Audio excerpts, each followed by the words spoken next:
All righty, welcome in here to the weekend wrap up here on November 23rd on Saturday morning. I'm David Thomas. This is Mr. Josh Blevins sitting across from me. Josh, looks like you've had a busy week and we need to talk about a few things. We've had a little bit of a busy week. We're actually moving into the holidays, so things are going to slow down, but still have plenty going on this week to talk about. A lot of crazy stuff happens. Lots going on in the world always. Yeah. All right, well, before we dive in, let's hear a word from our sponsor, Dennis Young Insurance. We'll be right back. Yeah. With the personalized service you deserve at Dennis Young Insurance Agency. As a local independent agency, we offer coverage from several different companies, including Erie. So whether it's auto, home, life, personal, or business, we can find the right coverage to meet your unique insurance needs. And with a rate lock advantage, your rates won't go up as long as you do not change drivers, autos, or addresses. Contact us at Dennis Young Insurance Agency, insuring Shelbyville and surrounding areas since 1988. Again, we'd like to thank Dennis Young Insurance for being our sponsor here on the weekend wrap up. Josh, why don't you dive in and start with Monday? What all's happened? And well, we're not gonna go chronological. We're gonna start good news, bad news. All right, well, let's hear the good news first. Hey, let's start with the good news. Our two biggest things that we posted this week. Good news. I went out on Wednesday to Music City Kartplex. They had the ribbon cutting. We've talked about them, I think, previously before they were open, and they're out there now, the old Twin Fountains Raceway on 231 behind the Dollar General. And you can go out there. I believe they're open now Thursday through Sunday, and you can pay a little money and ride in a go-kart at 50 miles an hour. That's not your normal go-kart. This is not your normal little go-kart. These are serious Italian racing go-karts. They imported them, I believe, from Italy. So these are the real deal. I did not ride on a go-kart. I'm not sure I want to be 50 miles an hour, 1 inch off the ground, but it looked like a great deal. They even have a simulator there where you can do it on a computer where if you crash, it doesn't hurt so much. So you can practice there a little bit? You can practice before you go out. $30 a race on weekdays, $35 a race on weekends. So what does that race include? Do you know what the deal is? You get so many laps or time? It's time limited. I think the race runs about 8 minutes, I believe. Okay. So, all right. So you're out there. There's a video training you do ahead of that. I mean, they don't just stick you out there. I mean, because these are pretty serious machines. So you got to wear your helmet. There's a neck brace. There's a harness you're in. There's a roll bar. It's looks pretty safe. Also, I saw where you can bring your own vehicle. You can bring your own. If you have a go-kart from, I think, 10 to 3 most of those days, they let you come out there and ride your own kart around and practice on the track. So if you happen to just have a go-kart sitting around, that'd be a good place to go. Do they have any plans to have competitive racing out there? They do. They're planning competitive racing. They're planning a second track. You know, the current track sits way back off 231. There's a big piece of land in front of the buildings. They're going to put a 0.9 mile track closer to 231 as well. And also they're talking to some restaurant brands at Nashville, hoping to bring a restaurant along with that because they're doing events. Already they've got an event space, and they're currently using Nearest Green to cater the food, but eventually they'd like to have their own restaurant out there where you could have birthday parties, kids events, corporate. They're looking to do a lot of corporate events where you rent out the track, bring your whole team out and, race, kind of a team building kind of thing. That'd be cool. I think it's in a great location because you're going to pull people from Bedford County. You're going to pull people from Rutherford and probably Williamson County as well. Now, the gentleman that owns it, he did a lot of research before they did this. They're so serious, this level of karting is, that his kids who do it competitively, they go as far as Atlanta. Wow. They go out of state for this. So he's expecting to pull from a bigger radius even than local. He's talking 100 miles plus from groups may come in and race on this because there's not a lot of these around. It's a pretty big spacing. And the recreational side will generate a pretty good bit of revenue too. Sure. So it looks like a good deal. We wish him success, and hopefully he'll bring a lot of new people into town. Later in the week, yesterday, the other big opening this week was Whiskey City Grill, I believe is the name. The burger place used to be Highway 55. Used to be Better Days Diner, now Christopher Lowry, that was at Pope's. He was at Hall's Mill. He's worked at Emmy's. He was also, I believe, briefly at Humble Bear, and he now is running this. And I had a burger there Friday, and it was amazing. So that's awesome. If you're looking for a good burger, this is the place to go. You need to have a little patience. It's a brand new restaurant. He's been open all of 3 days. He's still working on, figuring out his staffing and inventory and stuff. So don't go in there if you're in a hurry and in a rush. But as long as you got a little bit of time, go in, sit down, have you a good burger, and it was worth it. With opening a restaurant up around here, you don't know what to expect. Yeah, And I think what generally happens, what I've noticed anyways in my time here, is we always get this big rush right at the beginning, and then people forget about it and go back to their normal routine. But I'd say this is one you may want to keep in the back of your mind anytime you're out and wanting to have a good burger. I think that's what happened with the Glass Hollow Tavern. They started slow, so there wouldn't be this overwhelming rush, and they're gradually stepping scaling up. out. Yeah, and they probably a good plan. Yeah, probably a good idea, because that way, they were looking to avoid those bad reviews where you're like, oh, I went and I had to sit too long, and the place has been open a couple of days. Give them a break. And, eventually they'll get their act together. So everybody get out and support it. Get out and support it. So that was our good news opening. Now I'm going to go immediately pivot to a little bit of bad news that actually I found out about last week, but I wanted to get more background before I went into it. This is something I've not seen discussed in local media anywhere, and I just picked up on it in the first packet of information I got from City Council, which was last week. And I wanted to talk to Animal Control before I actually get on the air and spoke about it. But this was the October Animal Control Report for the city. Remember, we have a county and a city. And this is published on the city website now. This is part of the new packet of information they're going to put out every month. And I was extremely concerned when I saw that our euthanasia rate at our city animal control, and I'm assuming, looking at the numbers, it's not clear, but I believe this is probably a year-to-date number. But we're at 21.26%, which is not a good number, and not a number that you want. One out of every 5 animals. One out of every 5 animals that's going into city animal control this year is having to be euthanized. And I spoke to a couple people that worked at animal control this week, and they said, unfortunately, it used to just be that you'd only euthanize because of behavior issues and health issues.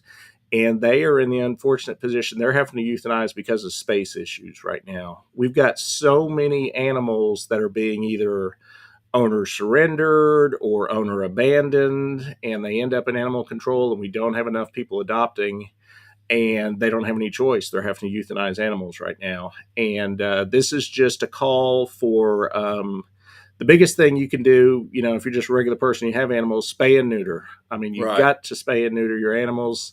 A lot of these ones that they're having coming in, I saw a couple dogs that they brought in this week, and they were not fixed, and that just adds to the problem. So spay and neuter, number one.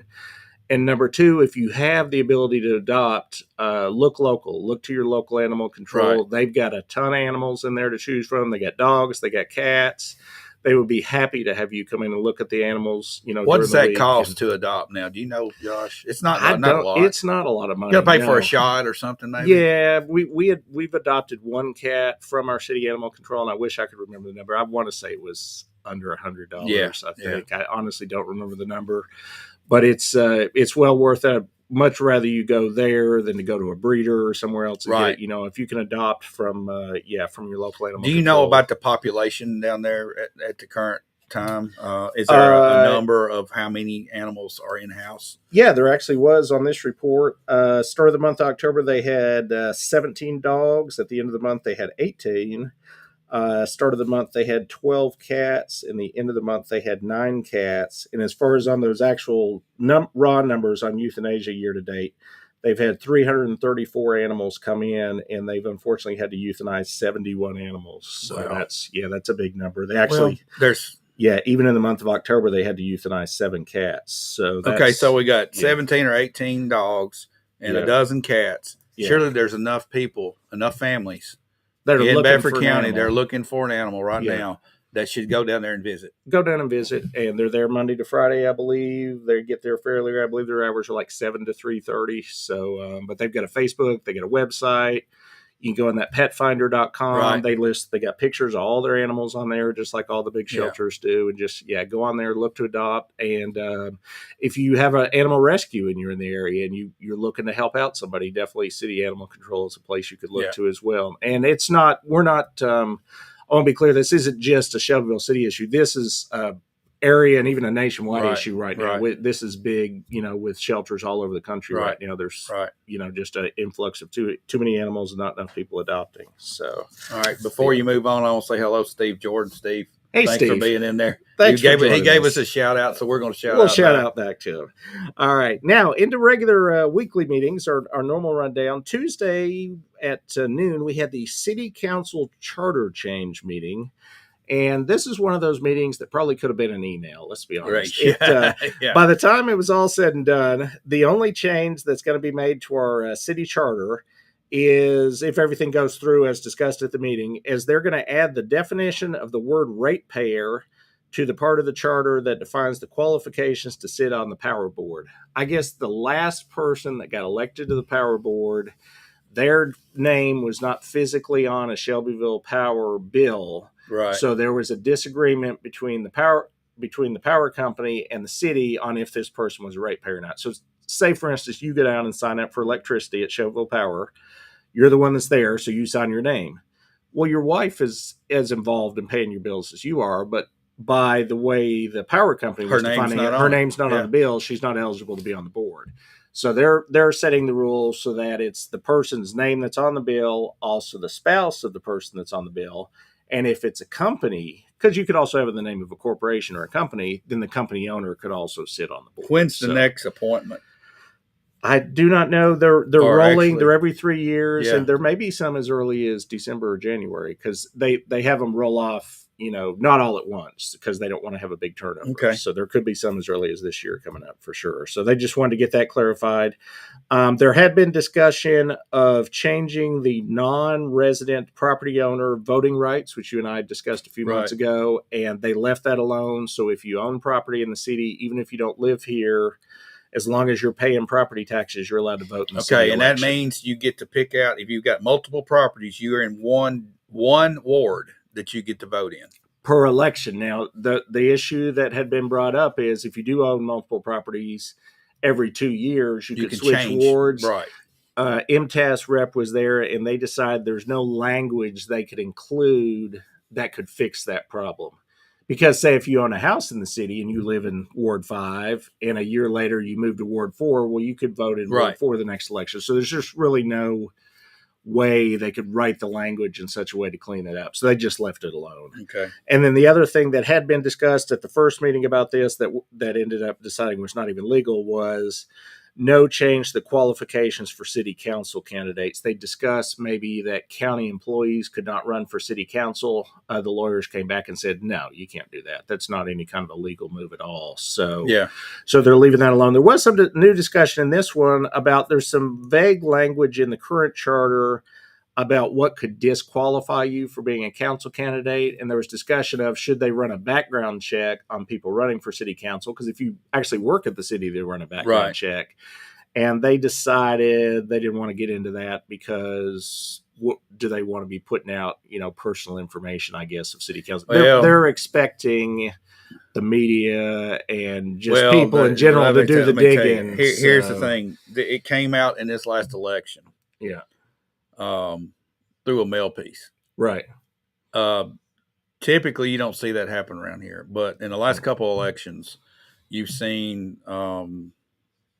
campaign tactics used where a mailer's put out to give derogatory comments about an opposing candidate. Right. Honestly, I don't think our residents really go for that, but it's happening.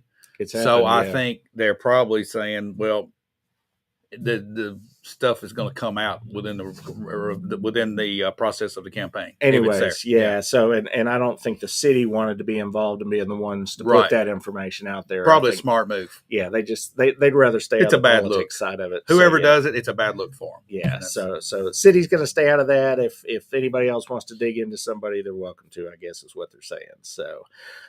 Same day that city meeting was at noon, that evening at 5:00, turned around and went down to the historic courthouse to the county committee meetings.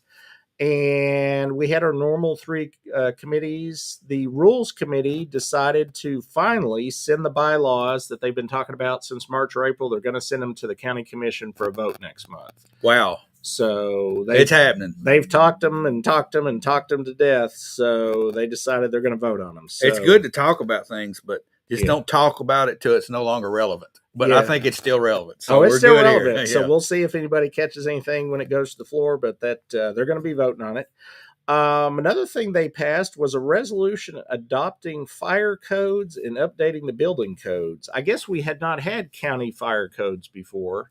So now they've adopted some. A couple things, you even as a business, well, you're not in the county, so it wouldn't affect you. But one fire code that we caught that was kind of interesting, they're going to require a fire hydrant be at the location of every business that's in the county. So you have to have a fire hydrant. Fire hydrant is not supplied by private ownership. It's maintained by utility. By the utility. So I guess this is a burden on the utility companies. They're going to have a fire your hydrant. rates are going to go up in the county. If you got to do that, you could have a cluster of them in a location. Each have a fire hydrant. That's from the talk. That's what it sounded like. Now they also adjusted fire hydrant spacing. They had to be, I believe it's 500 feet apart now, and previously maybe you could get away with 1,000 feet apart. So if there were 3 buildings close together, they could conceivably have one fire hydrant that services all 3 of those buildings. Possibly, but they were saying every business need to have one. So we'll have to dig into that. This is going to be a utility nightmare if you have a series of buildings together and each one of them's got a fire plug and they're like 50 feet apart or something. That wouldn't make sense, but we'll see how it plays out. We'll see how it plays out. Also, the other item of note that I brought up, talked to a couple of commissioners during the meeting. They didn't think it was going to be an issue, but we currently don't at the county level enforce property maintenance codes, as in, having too many cars in your front yard, grass and stuff, because we don't have a County Powers Act. But somehow we're going to be enforcing these fire codes, and we're still not going to have a County Powers Act. I'm not sure exactly where the enforcement mechanism is going to come in. Are we pretty much leaning toward, maybe you heard the conversation, I didn't get to see that meeting or go to that meeting. Are we talking about neighborhoods in the county that fall under county jurisdiction? Or are we talking about farmhouses out here that have been built for 100 years? You're going to have to get in compliance with some of this that have 100 or 200 acres and they got farm equipment on it and a pickup truck sitting over on the grass. And how stringent did they talk about the details here? Most of this seems to be affecting businesses like retail kind of business or industrial. It didn't seem to be as much residential and stuff. So I think that's the direction they're going. Another thing at the same rules committee, they mentioned and didn't go anywhere with it, but this is the time of year where the standing committee members could be shuffled around if they wanted to. And I'm going to put a plug out here just one time while we're on the air that our finance committee, we had a member, Diane Neely, that they tried to put on there a couple of years ago and she didn't win the vote on the floor. But I think she would be an asset to have on our finance committee at this point. That's kind of what she does. It's what she does. And we've got several members that are not very vocal at those meetings. And it sure would be nice to have somebody at the finance committee meeting that's actually asking questions and digging a little deeper. Yeah. And we're not getting a lot of that right now at that meeting. So I would, I have no vote or say in this matter, but I sure would put a plug in for this is the one time a year that you're allowed to shuffle that around. It seems like to me that if somebody has that in their background, they're a natural fit for that committee. If somebody is not even remotely connected to accounting or financial type endeavors or have that talent, they would be better suited on another committee that they would be. Right. I think that's the diversity in our county commission needs to be utilized. And unfortunately, the way the bylaws are written, it's not based on what you know. It's based on how long you've been there. It's all a seniority issue. Well, it's more about the good old boy network than it is the actual effectiveness of the committee. Right. And that's all I'll say. Sorry, Josh. I didn't mean to go down that road. No, but it's honest truth. I mean, it's about who you know and like you say, the seniority thing. Well, I've been here longer than you. You're stupid. Right. You even though you have an accounting degree and might even be a CPA, you can't be on the finance committee because I know more than you do. Right. Or I'm...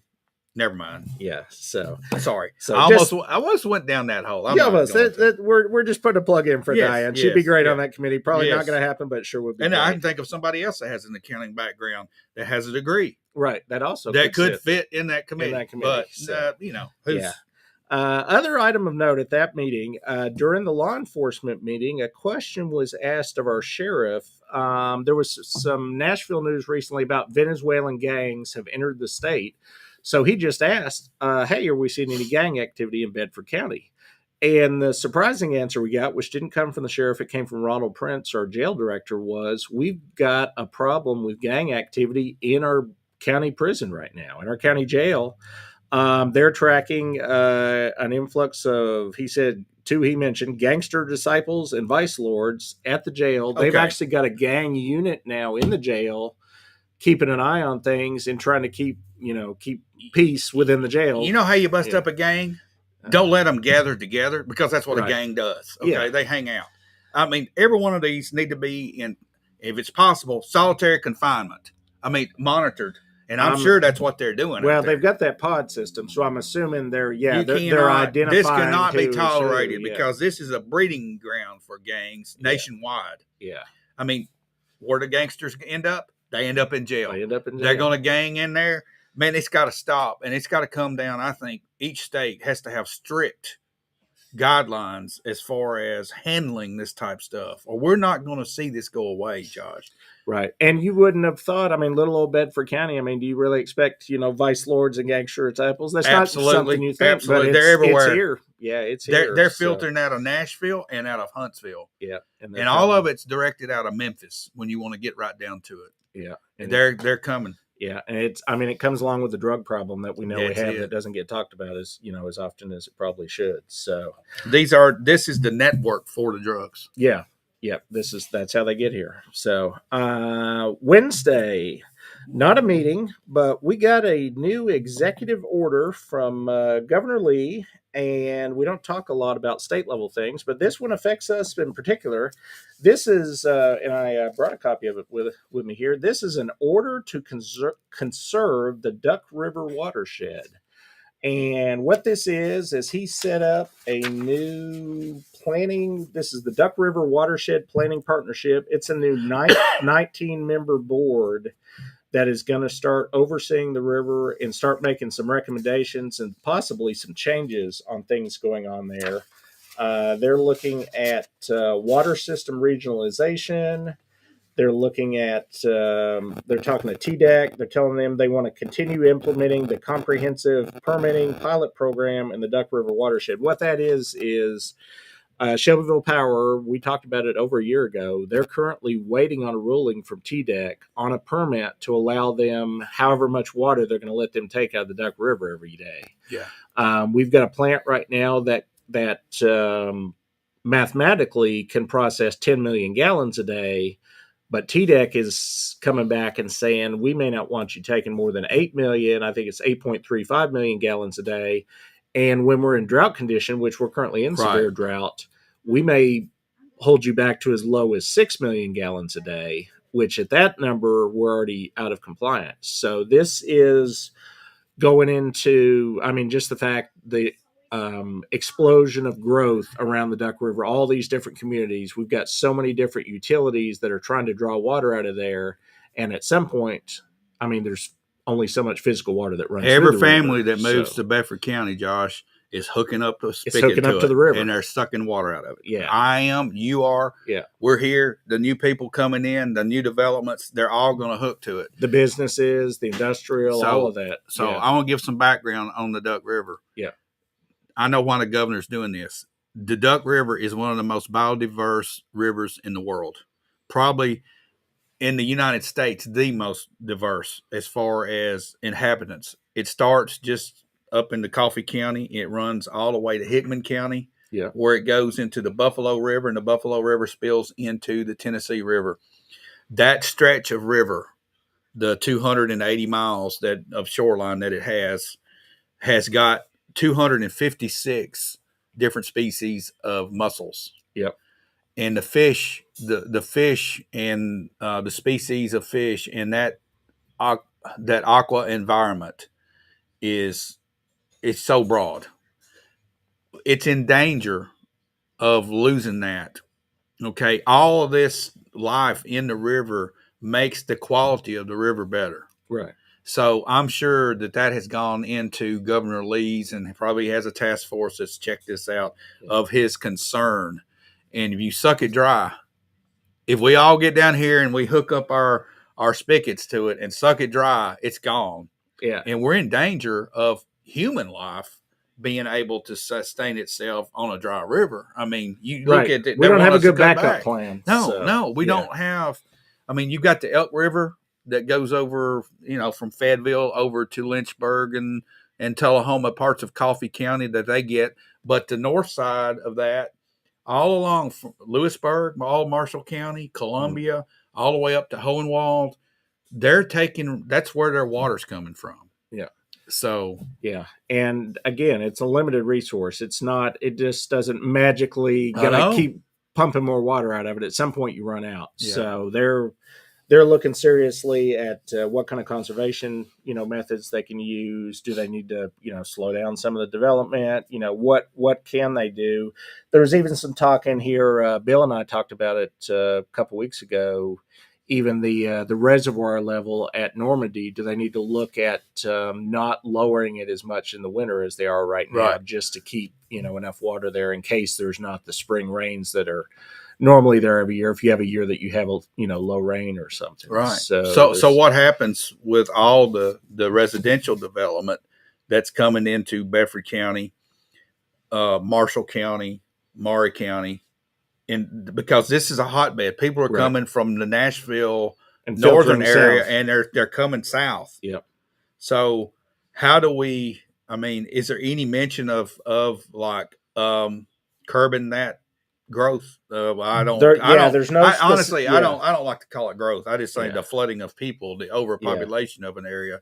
Yeah, there's no specific mention of development other than the fact that it says that they want TDEC to continue forward with this permitting process, look at the numbers, and then they may have to start putting caps. They have put caps. There's several utilities that already have come to an agreement with TDEC. Shelbyville Power has not, but I believe BCUD has already reached their agreement with them. So they're at their max. They've got a number now from TDEC that they're allowed and we're to waiting hit, on it here. Yeah, we're waiting to hear back. We had that's been 18 months. Yeah, the public hearing on that I believe was September 2023. Right. So we're still waiting to hear. But just something with all this development we need to keep looking at because it's an issue that's not going to go away. So. Thursday had the school board meeting. It was not where it's normally at. I walked in that I didn't realize how big that I don't even know what it's called. The big theater room at Shelbyville Central High School, the big gathering room. That place was huge. Yes. But it needed to be huge because they had a parade of teachers who had reached level 4 or level 5 status last year, which that means that their students performed above or significantly above the expectations.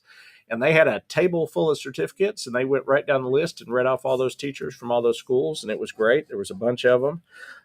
They gave out numbers at the end that last year, 73% of our teachers in the county were level 3 or above, which is our target. You want to be 3 or above. But their goal is to get that number to 90%. So they're hoping to improve on that number. Graduation rate, however, last year was 94.2%, and they've actually hit the county has hit what they're trying to do, which is they exceeded the state average last year on graduation rate. And then later on, most of the rest of the meeting was actually moved pretty quick after the big ceremony. And they approved Community High School and Shelbyville Central High School. They approved master plans for the athletic facilities at both of those. They've had donors coming in. They want to help them build or improve different parts, but they didn't want to just have, one guy going over here building something, one guy going over here. So they now have a master plan for both those facilities. Okay. And then they can fit. They're not immediately going to go out next week and build all these things, but they know where the different buildings and sports fields and stuff are going to go. So if you've got a child at Community High School and Shelbyville Central High School, and they're involved in athletics, there's going to be some improvements according to this plan. Yeah. I'm aware of the one at Shelbyville Central. I've heard a little bit about it. What about the Community High School? And do you know what they're going to be working on out there? They specifically, said nothing immediately. They had just had some feelers of people wanting to donate money, but they didn't want to start taking money until they knew where they were going to locate things. So they don't have any money in the pipeline. They're not ready to go out and build a whatever field right now. They just wanted to have a plan in place first, and now that they have the plan, they could up their booster club activity or get some more big. Of the 3 high schools, Community suffers the most. Right. Their football situation is not good. Yeah. And I think and Dan Reed has been involved in this, and he's helped a lot out there. They've had fundraisers along the way. They didn't even have a backstop for their baseball diamond at one point several years ago, and they got a lot of that. Got a fence put up, but it's coming from the parents and these people that want to sponsor booster clubs or whatever. The county's giving a little bit of money, and I think maybe out of all three high schools, community needs work a lot. Needs the most help. So I'm anxious to see how that plays out. Yeah, and now they at least have a plan. And Cascade, I guess, already had a plan, and then Shelbyville had one. They just have updated theirs because there were some drainage issues that weren't accounted for in their initial plan. So all three high schools now have a master plan of what they're going to do as far as expanding. Now it's just a matter of finding the dollars to actually do the work. So other than that, that was all the meetings I went to this week, but we got a lot coming up in the upcoming week. But before we get into that, I think we might hear from our, you know what, we missed one thing right off the top. That I should have had that in bad news. Let's just talk about it real quick. Monday, we unfortunately had another bomb threat. This was to one of our elementary schools. This was Cascade, and it was a elementary school student, we found out later at the law enforcement committee meeting, over TikTok, of all things. Making a threat, and they had to evacuate. Now, this happened after the school was closed. They just had, the after-school program or whatever was the only ones on the facility. But they had to evacuate all the kids out to the fields. They had to have the sheriff's department, had to go through the building and do a sweep. So I don't know what's going to stop this, but, I mean, this has been ongoing all school year. Severe punishment. That's what's going to stop it. And Josh, you look, a fifth grader gets on TikTok and makes a statement, and by protocol, you have to take it serious. You have to. And the same thing happened out at Central. Yep. And it was self-reported, I believe, the way that worked out. And you look at it and say, well, they shut down the whole school just for that. Well, they have to take it serious. Yeah. Guys, if you don't take it serious, then you're going to have something bad happen one day. And I don't know what it is about this school year, but it seems like we're hearing about a lot more this school year than we have been in the past. So I don't, whatever it is, it's a trend that needs to stop. So, for sure. Yeah. If you got a kid that's thinking about doing it, knock them in the line. Exactly. We don't need this mess. Exactly. So, but other than that, now I think we did hit everything on my rundown now. So we are going to hear from our sponsor, and then we got a lot coming up in the upcoming week. We'll talk about it. All right. So, we'll be right back after we hear from Dennis Young Insurance. Yeah. With the personalized service you deserve at Dennis Young Insurance Agency. As a local independent agency, we offer coverage from several different companies, including Erie. So whether it's auto, home, life, personal, or business, we can find the right coverage to meet your unique insurance needs. And with a rate lock advantage, your rates won't go up as long as you do not change drivers, autos, or addresses. Contact us at Dennis Young Insurance Agency, insuring Shelbyville and surrounding areas since 1988. Again, thank you to Dennis Young Insurance for being our sponsor here on the Weekend Wrap Up. And I do want to give another shout out to Chuck Evelyn. See Chuck in there saying hello to us. He said, hey guys. Hey, Chuck. Hey, Chuck. Glad to see you back in town. You've been on vacation. I saw pictures. I saw him on a cruise. I know. It's ridiculous. He was but on anyway, a cruise. It's good to have him back in town.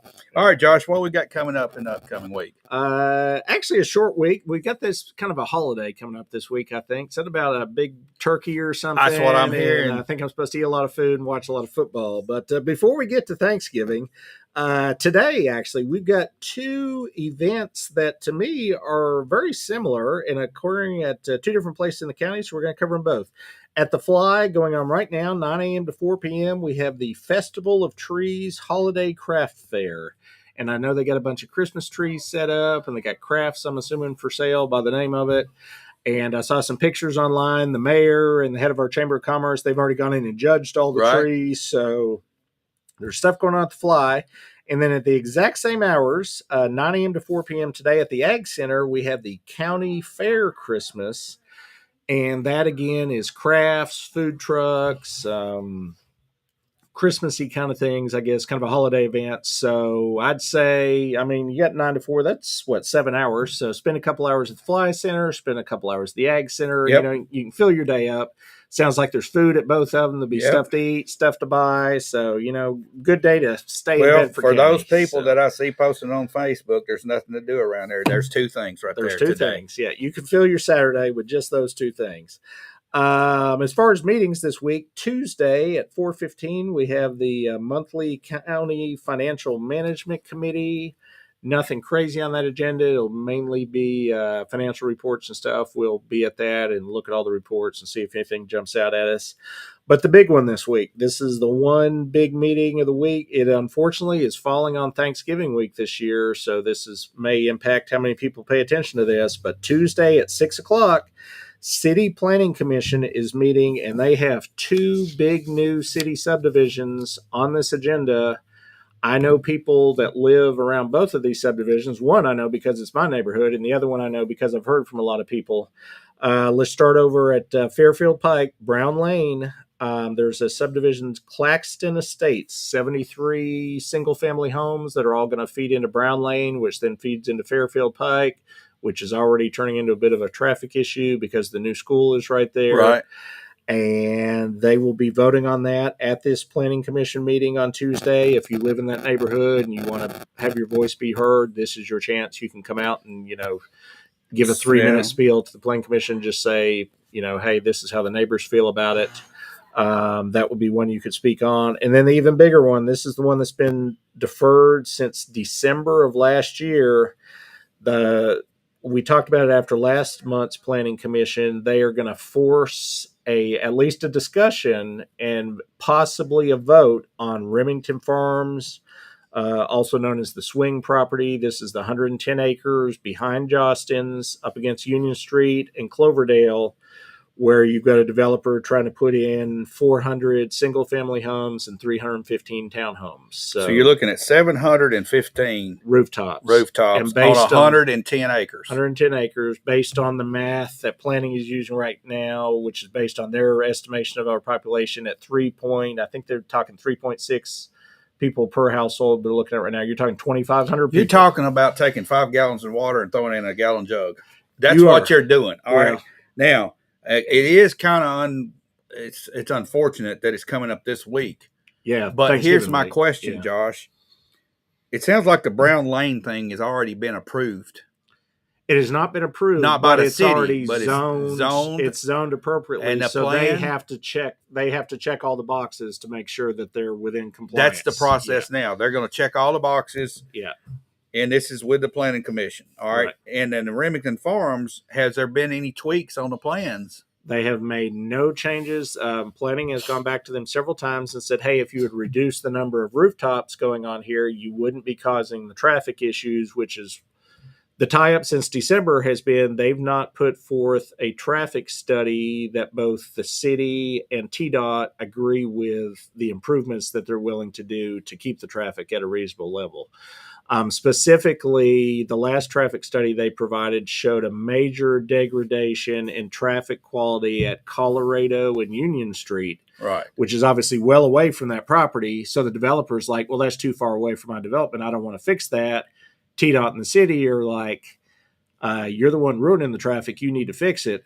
So that's not the only intersection. You've also got Mack Street at Union. Right. You've got Jennings Lane at Union. You've got Cloverdale at Union. Yeah. And then you've got the entrance of this subdivision at Union. So you've got a lot of intersections where they're talking about TDOT traffic issues, and they're not even looking at the negative impact. And this is what the neighbors are upset about. You've got the people that live on Cloverdale. Cloverdale obviously is not a TDOT street, so they don't do a traffic study of, hey, you ruined our street as far as traffic. They just look at major intersections on 41A. So you got the people living on Cloverdale that are like, I don't really want 2,500 people, with an access point that drives up and down in front of my driveway every day. I'd like to be able to, walk my dog down the street or ride my bike. Yeah, it changes the complexion of that whole neighborhood. It changes the neighborhood. I grew up there. Yeah. And just the changes that's taken place in the last 10 or 15 years. You go back all the way down to Cloverdale, and at the end of that, there's a new development. You've already got Wheatfield down Wheatfield. There. Yeah, but Wheatfield at least can also feed out to Rabbit Branch. Yeah, Rabbit Creek Road. And you've got all of these things coming together, and already at Elm Street, Colorado, Union Street intersection. Yeah. At any given time, it's a congested area. Okay, specifically early morning and afternoon work time. Yeah. Now you're talking about a nonstop thing of congestion. If you start putting that many people coming in, I think most of those folks are going to go to work coming in toward town. Not many of them are going to go toward Unionville. Yeah, most people don't turn left on. Yeah, from my experience where I live there, I'm always Okay. turning right heading towards town. A lot of people use Jennings Lanes as a bypass, which Yeah. is a road that's not really designed to be a bypass. It's just a country road, basically. Yeah. All right, so you got all these issues coming together, and nothing's changed on this development, yet everybody knows the issues involved. Why are we even talking about this again where there's no change? Is this just going to be a war of attrition to see who caves in first? The planning commission last month said they were just tired of seeing it sitting out there. It sat there it had been deferred 10 times. So this would be an 11th time now if they deferred it again this month. So they've got, I was told by our planning staff, they've got 2 options this month. They can defer it again. They can leave it hanging out there, which it didn't seem like they had the appetite for that last month. Or they have the option, they can push it on to the city council with an unfavorable recommendation because per the planning staff right now, they don't see it as a good thing without the traffic thing fixed. So, well, to me, it's just common sense. Back off what you're doing here. Yeah. Maybe plan it in phases of. Well, it's in phases, right? But, I'm talking about. Yeah, give us some specific time frames here. Yeah. Well, no, it's a 10-year project. It's in phases. It's not the phasing. It's just at the end of the 10 years, it's where it puts the traffic at the end of those 10 years. Just another side note that I caught this week. You were talking about Jennings and the bypass. One of the things there, obviously, the city's been pushing for is to get the new bypass built on that side of town. It's not on the 10-year plan from the state. Well, Has it been bumped up? Well, here's what's unfortunately gone on. Not only is it not on the 10-year plan, the state had to stop their 10-year plan, which I hadn't even thought about this, but the flooding that happened in East Tennessee, if your project was not underway after that happened, all the budget money that would have gone to what's on the 10-year plan has gone to the eastern side of the state, and they've got to fix the infrastructure. You're talking about rebuilding everything out there. Yeah, there's a lot of things out there that got to be rebuilt. Okay. So if you had a TDOT project, even if you're on the 10-year plan, you may be about to get bumped because all that money has to go out east. Now, there's only so much money we can spend on roads, and unfortunately, they had a serious issue out there, and we've got bridges and roads. If you can't get the bypass, you have to drastically change your development planning for the next how many ever years in that area of our city. On the west side. Yes, yeah. Absolutely. I mean, there's no way you can put this many people in here and expect a good outcome. I wouldn't think so, and I think the planning commission will make the right decision this week. I'm just doing math, Josh. Yeah, I would say if you live in that side of town, again, we've talked about this before, even if you're in Green Hills, if you're in, anything on that side, West Meadows, all that area, this is going to affect you. And if you want the planning commission to hear from neighbors, this is the meeting to come to. So Tuesday at 6:00, it's at the old Chamber of Commerce building there across from the dinner table. And they'll have a period of time before the meeting starts where the citizens can stand up and give comments and let them know how they feel about it. Yeah. So, if you live in that area, get out and express your opinion. That's what this is for. This is open public. That's the point of these meetings. That's the whole point. Yeah. And we had a good turnout on the Jennings Lanes property of people voicing their concerns. Yeah. And the people didn't want it. And guess what? It's not happening. Yeah. Yeah. So that's the only way they know. I mean, they don't know how you feel if you don't actually show up and say if you live on Cloverdale Road and you post on Facebook and say, I don't want this. Show up. Yeah. Show up. Or at minimum, talk to some of these planning commission members and tell them how you feel about it. Yeah, there's email addresses at least for the city council online. You could email your city council person if nothing else. So, well, it's going to be interesting to see how this plays out, Josh. Everybody talks about growth, and we need healthy growth, not just throw it up on the wall and hope it sticks growth. And we need economic growth. We need a lot of different types of growth. Infrastructure growth first, and improvement. Anything that improves to me is growth in an area, and a lot of people have like said, "Why are you against?" I'm not. I'm just against like overcrowding and creating chaos. That's what you got going on. Yeah, we're trying not to be Murfreesboro if we can help it. Gosh, if we can help it. Yeah, if we want to live in Murfreesboro, we'll move there. Yeah, we can move to Murfreesboro. Not going to do that. I'm not moving to Murfreesboro. I avoided it when I was moving south. I went further. That's why I ended up here. Tuesday seems like it might be the day of some news. Tuesday's the meeting, and after that, Thursday we'll sit around and eat turkey and watch football. Absolutely. So, and happy Thanksgiving to everyone out there. Yeah, happy Thanksgiving. And Josh, thanks for your hard work and all this stuff, as always. And we'll be back again next week, same time, same place, and same sponsor, Dennis Young Insurance. We thank them.